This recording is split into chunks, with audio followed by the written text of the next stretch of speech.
Alright, so I decided to make a video of this.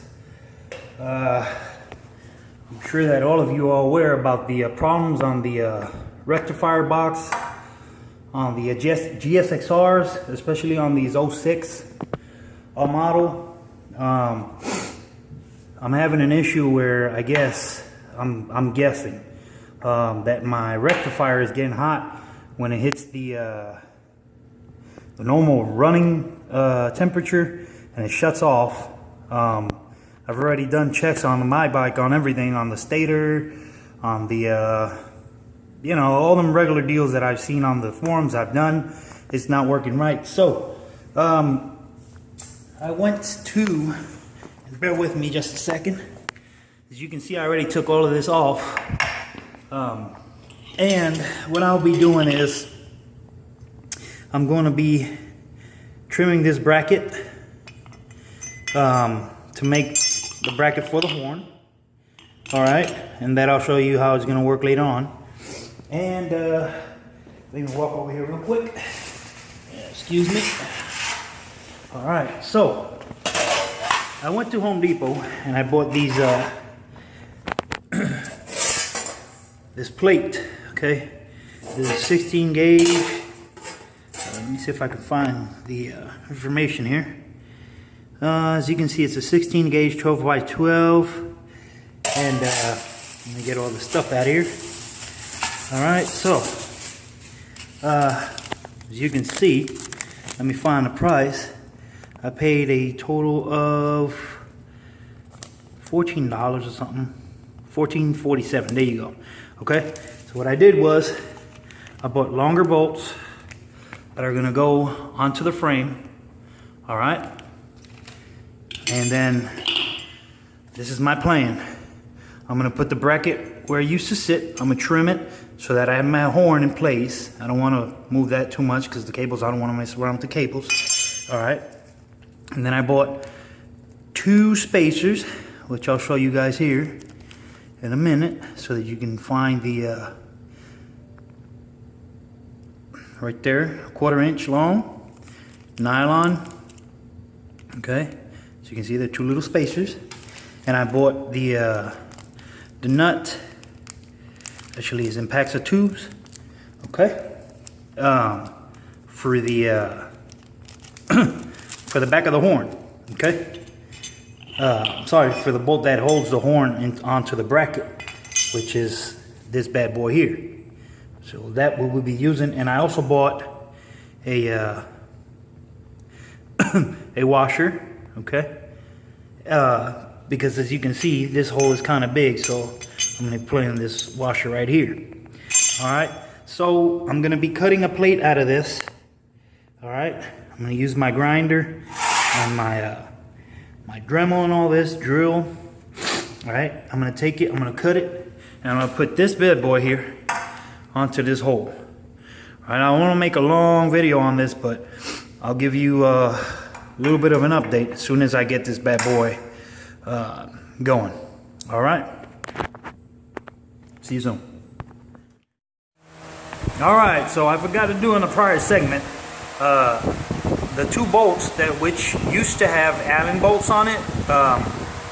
As you can see, I have put the longer ones in there, and I actually did forget to show you which ones were the ones that I'm using. And as you can see, they're flange bolts.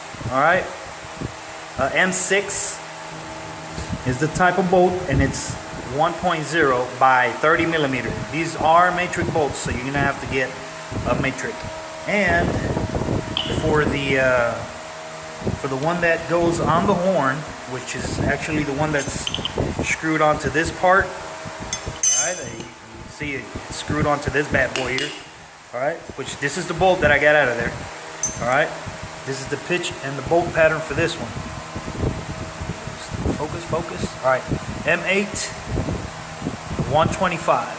All right, I just thought that maybe that would be a little bit of importance, as sometimes we don't know the measurements. But yeah, you already know the measurements of the bolts that I'll be using for this, which I showed you, and for the hole down for the horn. Just thought that might be important.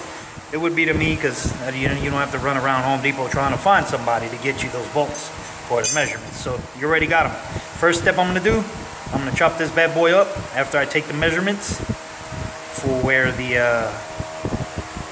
rectifier used to sit on this bad boy here. So I'm going to make a little template so I know what I got to drill and whatever not off of this first, and then I'm going to go ahead and trim this to the size that I need. All right, heads up on the next video. All right, so just took a pause in what I was doing just to give you an update on how I'm going. So you can see this piece was the one that was on here. I done cut it. So this is trash. Now I'm gonna form this. I did start forming it, but I thought, you know, well, hell, let me show these guys. As you can see, I use my grinder, my safety glasses, as usual. Safety first. You want to have your 2 eyes to look at what you're doing, so you want to protect them. All right, so I'm not gonna sit here and record all of it by now. This is really noisy, and well, you don't want to hear all this, but just want to show you a little bit of what I'm doing.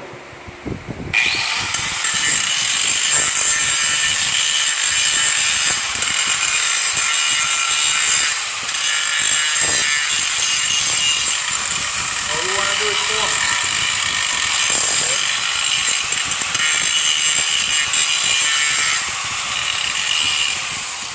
I'm not gonna go on because this is gonna take me a few more minutes to go, but my idea is to round it off, clean the edges, and give it some more color.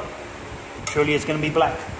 So yeah, just giving you a heads up on how I'm doing this bracket. Next segment, I'll give you a little bit of a heads up on what's going on. All right, see you on the next segment. All right, so I got this one done already. I just paused to show you guys it's been cleaned. I sanded it down so it'll have real clean shape. You can see I shaped it. Once I mount this bad boy, there won't be nobody knowing that I made this bracket. So that's the importance of making a clean job. All right, now I'm going to hit some spray paint on it. As soon as I got the horn on here and mounted in the area where it goes, I will give you guys an update. All right, there it goes. Bracket 1 almost done. All right, so just giving you a little bit of an update on here. As you can see, I've already mounted that bad boy, painted it.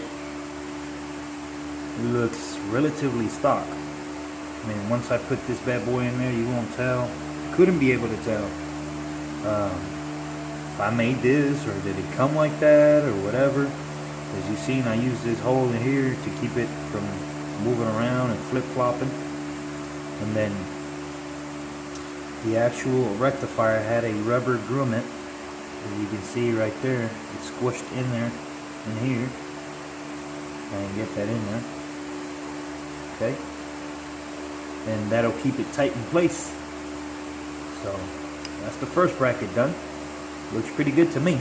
I mean, once I put this bad boy in here, and I screw it down, it'll sit in there like this. Alright, so see you on the next update. Alright, so just wanted to give an update. I did not post or record, or whatever you want to call it, how to remove all of this, because there's like 150,000 videos on how to remove your air filter. I just wanted to show you what I done. Let me, sorry about that. Alright, so these are the 2 cables. Right, this is from the stator, and this is the other one from the rectifier.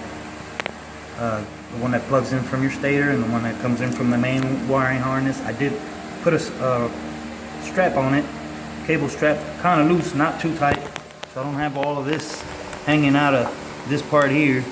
But as you can see, this is the one that comes from the stator, one with the yellow cables here. Okay, let me get this out of the way so you can see it. So you can see where it goes down. I didn't want that sticking out. Alright, so I was thinking about putting this here, and I really don't want to get it near the heat, so I'm going to be changing it up a little bit.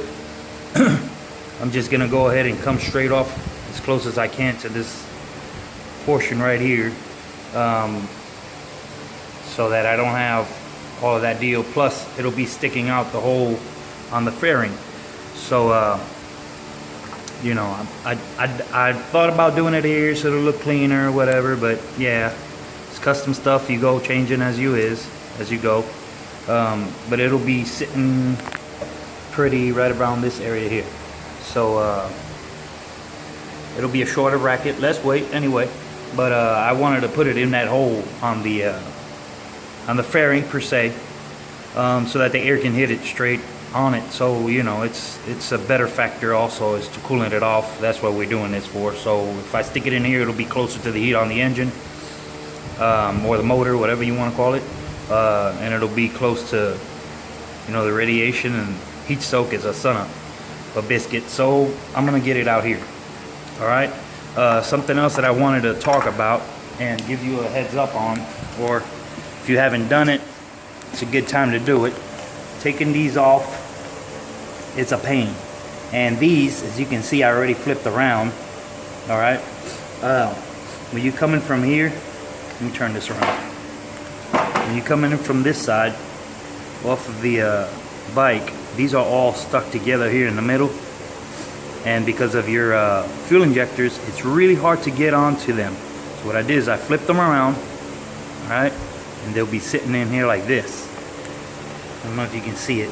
See, they were sitting on the same direction this way, and they actually were here in the middle, clustered up. Well, it's really hard to get them in like this or get them in like that. Well, I flipped them around, and they'll be sitting on there like this. Now, what I'll do is I'll pull them out like that, and be able to get them out from this side. And same thing with this one from this side. So it's a little bit more space. I looked at it for a few minutes, and it does work. So all right, just thought that I would share that with you guys, because that's, these little two critters in the middle ain't no joke to get off. I wanted to mention also, we did use a T-handle and a regular Allen wrench to get them out. It was much easier than just going with a T-clamp or a screwdriver. As I've seen a lot of forums out there and people on YouTube saying, well, use a flexible screwdriver. Well, guess what? But that don't work that easy. But anyway, yeah,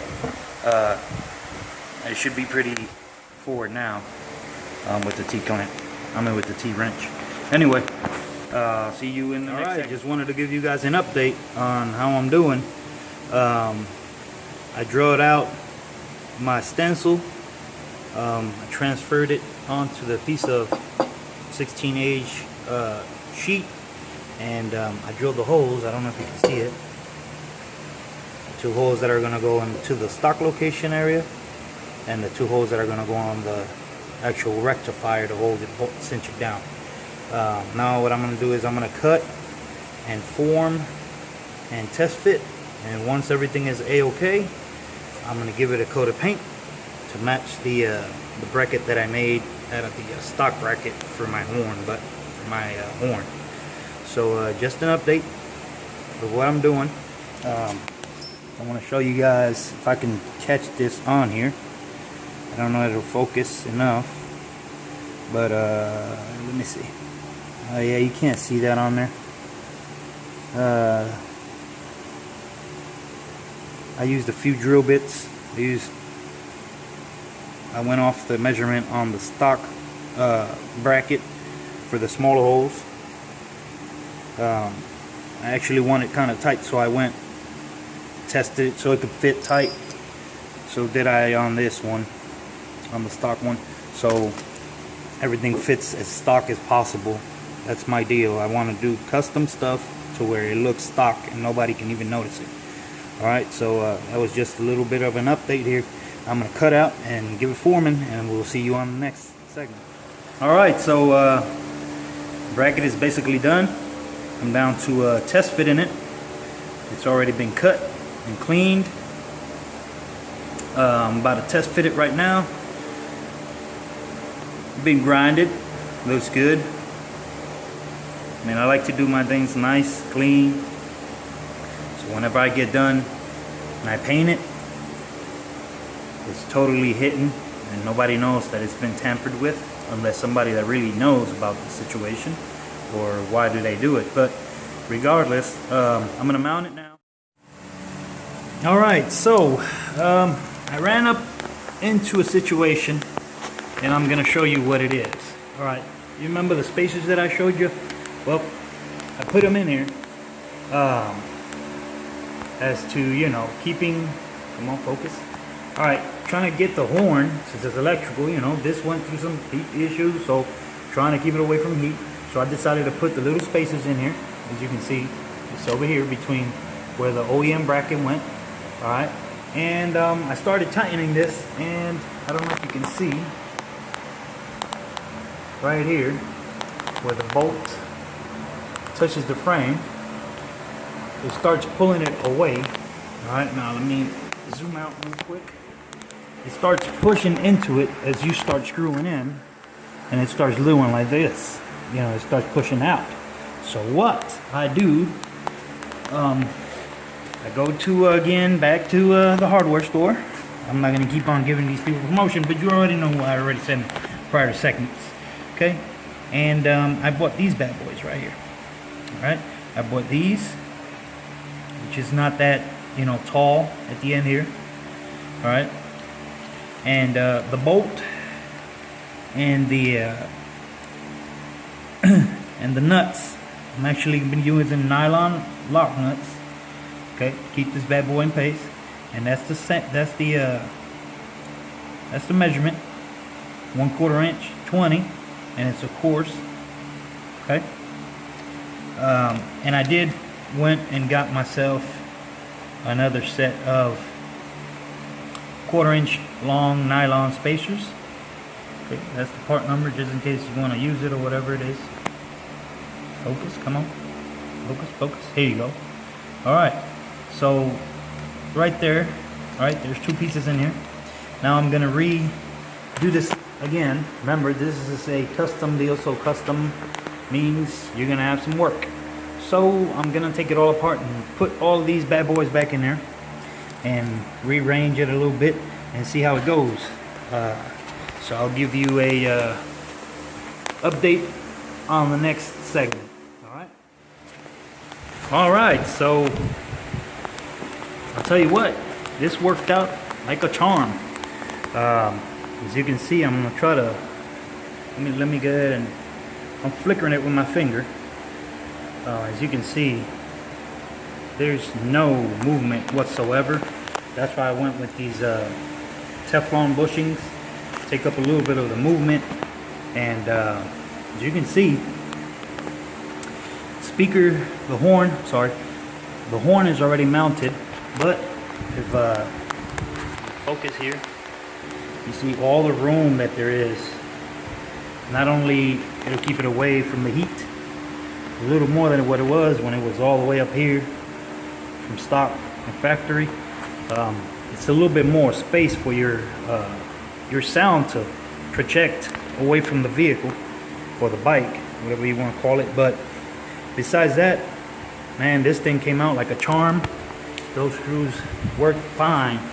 Let me see if I can get back here somehow. Let me see if I can focus in here. All right, right there. As you can see, there is no contact whatsoever. See if I can get a better shot from the other side. There you go, right there. Okay, focus.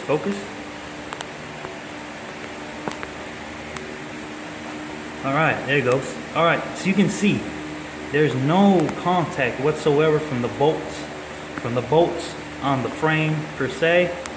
Okay, so that's a good thing. Let me go ahead and shake this thing a little bit. So you can see that is very, very sturdy.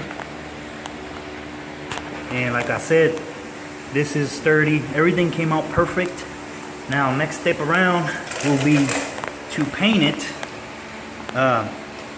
so that it looks good on it.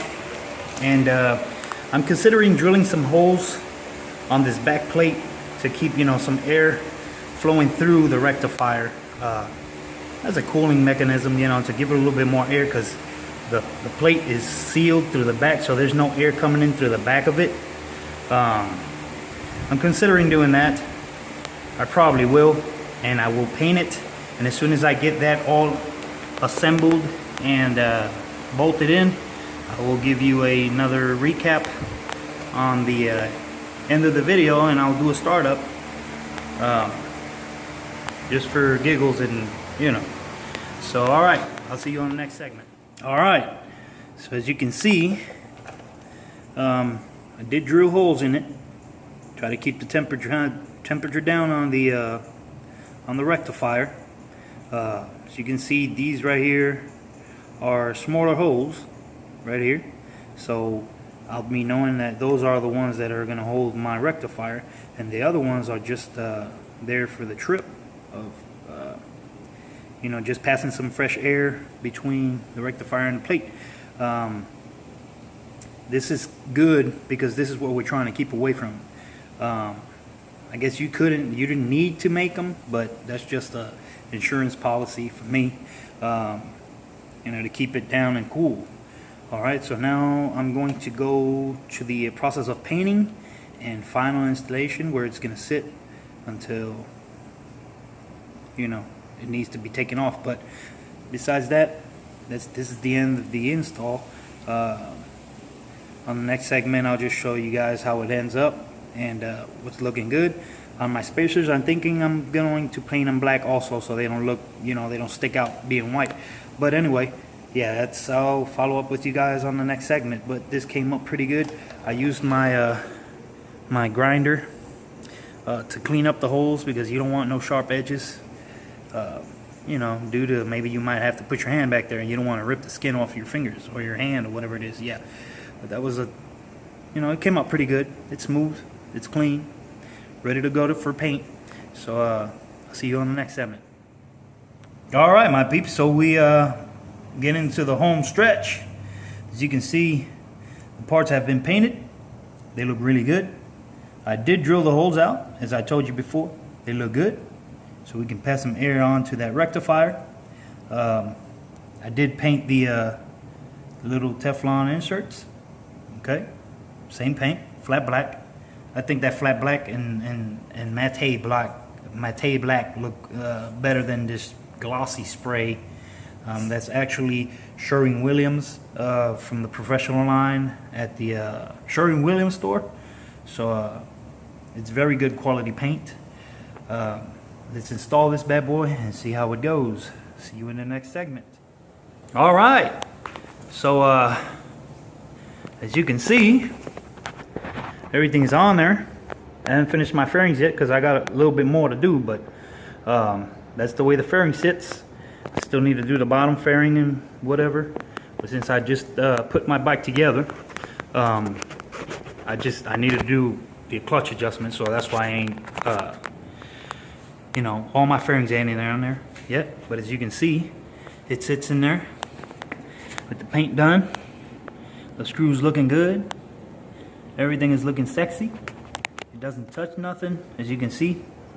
All right, the fairing is still kind of loose. It should sit right around there. I just have it held down, but it's not bolted down yet. So it sits good, man. Everything looks good. The horn sits pretty. Look at that. So I will be having these kits up for sale.